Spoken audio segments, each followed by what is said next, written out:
पिछले 15 सालों में भारत के अंदर दो बड़ी हंगर स्ट्राइक्स देखने को मिली। एक हंगर स्ट्राइक थी जिसको अन्ना हजारे ने चलाया, एक नेशन वाइड मूवमेंट में उसको मैन्युफैक्चर किया गया, और एक यहाँ पर सोनम वांगचुक की मूवमेंट चली। दोनों मूवमेंट्स के पीछे एक कॉमन पॉइंट था।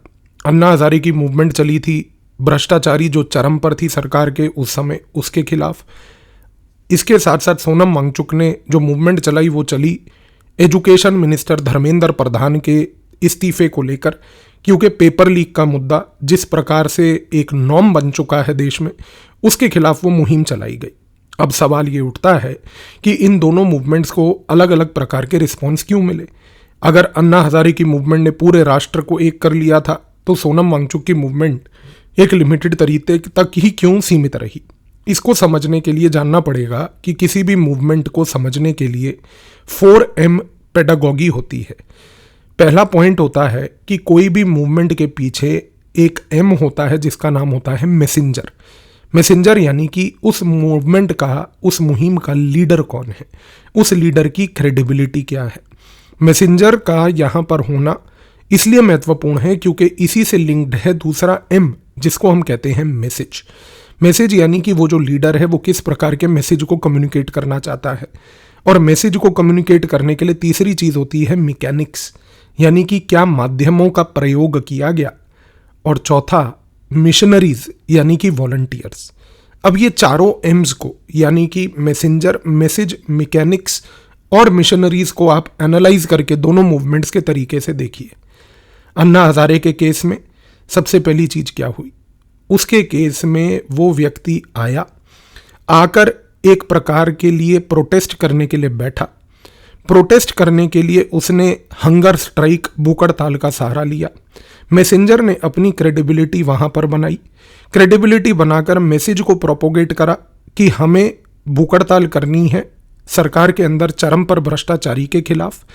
इस कॉन्टेक्स्ट में सबसे बड़ी बात यह हुई कि जो मैकेनिक्स थे उन्होंने उसका समर्थन किया, यानी कि वो पूरा मैसेज उस मैसेंजर का एक प्रकार से पूरे के पूरे मीडिया से लेकर सोशल मीडिया तक, सिविल सोसाइटी से लेकर पॉलिटिकल लीडर्स तक जुड़ा।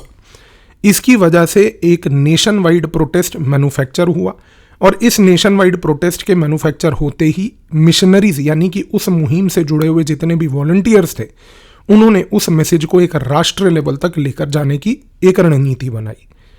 सोनम वांगचुक के केस में कुछ ऐसी चीज नहीं हुई। क्यों? क्योंकि यहां पर एक लीडर आया, ये व्यक्ति सोनम वांगचुक ने एक मैसेज दिया। मैसेज ये था कि मैं इधर धर्मेंद्र प्रधान के इस्तीफे की चर्चा कर रहा हूं, और दूसरा उसी मैसेज में लद्दाख के स्टेटहुड और लद्दाख के मुद्दों को फ्यूज कर दिया, तो मैसेज की क्लैरिटी नहीं आ पाई। और तीसरी सबसे बड़ी चीज यहां पर अगर हम मैकेनिक्स की बात करें तो मैकेनिक्स यहां पर यानी कि इस पर्टिकुलर मुहिम को चलाने का पूरा माध्यम केवल सोशल मीडिया था। सिविल सोसाइटी के लोग जो अन्ना हजारे से जुड़े वो यहां पर कम थे, लिमिटेड थे। दूसरा सबसे बड़ी बात, मीडिया में टीवी लेवल पर, प्रिंट लेवल पर उस लेवल का कवरेज जो अन्ना हजारे को प्राप्त हुआ था वो यहां नहीं मिला। तो मैकेनिक्स कोलैप्स करे, मैसेज यहां पर कंफ्यूज्ड था। चाहे मैसेंजर जैसा मर्जी हो, वॉलंटियर्स खुद क्लैरिटी नहीं पा पाए इस कॉन्टेक्स्ट में कि हमें मैसेज को प्रोपोगेट करना कैसे है। 4M अगर अन्ना हजारे के केस में सक्सेसफुल था तो यहां पर वो कंफ्यूजन के स्टेट में था। लेकिन इन दोनों चीज़ों में अगर हम पांचवें पॉइंट को देखें 4M से हटकर, तो वो मैटर करता है पॉइंट जिसको हम कहते हैं सीक्वेंस।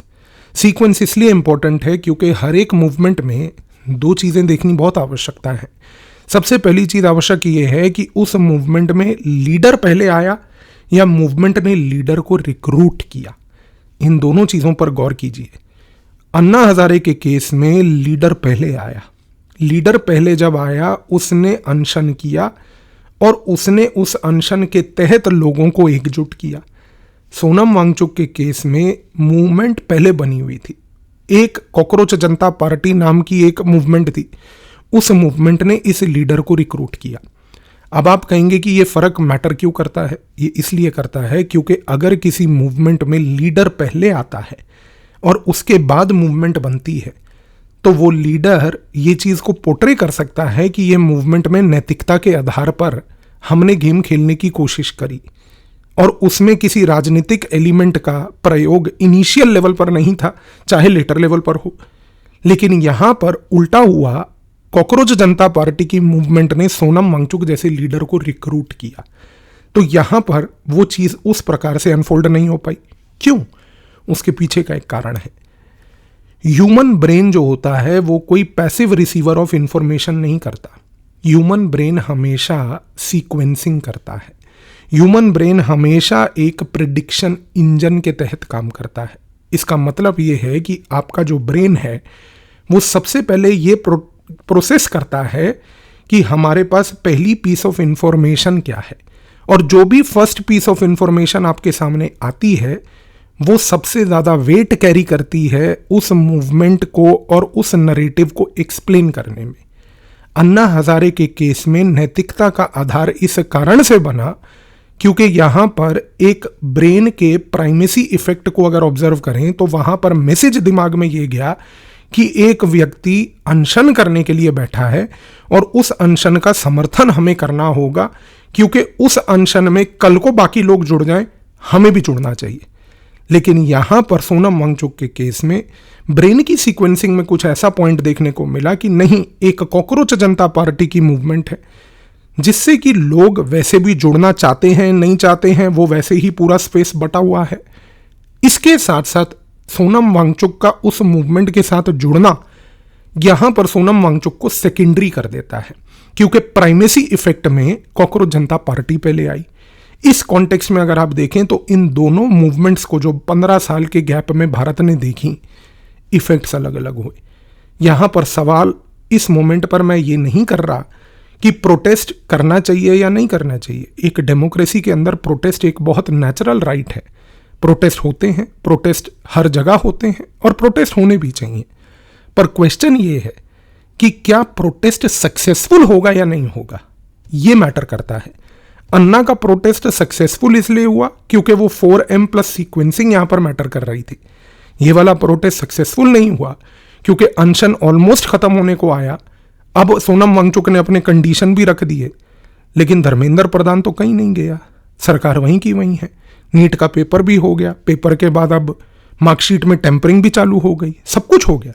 लेकिन इवेंचुअली आप चीज को समझिए कि प्रोटेस्ट के डायनेमिक्स में दोनों जगह पर अंतर क्यों मिला, क्योंकि मैसेंजर, मैसेज, मैकेनिक्स और सबसे इंपॉर्टेंटली मिशनरीज प्लस सीक्वेंस, ये 5 चीजों का गेम है। कोई भी प्रोटेस्ट सक्सेसफुल होगा या नहीं होगा, ये 4M प्लस सीक्वेंस मैटर करके बताएगा। और जिस व्यक्ति ने ये 4M प्लस सीक्वेंस पे गेम खेल दिया, याद रखिएगा कि अन्ना हजारे ने 4M प्लस सीक्वेंस से सरकार गिरा दी थी। एक डेमोक्रेटिकली इलेक्टेड सरकार अगर गिर सकती है तो आप इस चीज से अंदाजा लगाइए कि 4M प्लस सीक्वेंस पे वर्क करना कितना आवश्यक है, क्योंकि जब आप होमवर्क इनकम्प्लीट करेंगे तो रिजल्ट नहीं मिलेगा। बाकी 4M प्लस सीक्वेंस का गेम है, याद रखिएगा।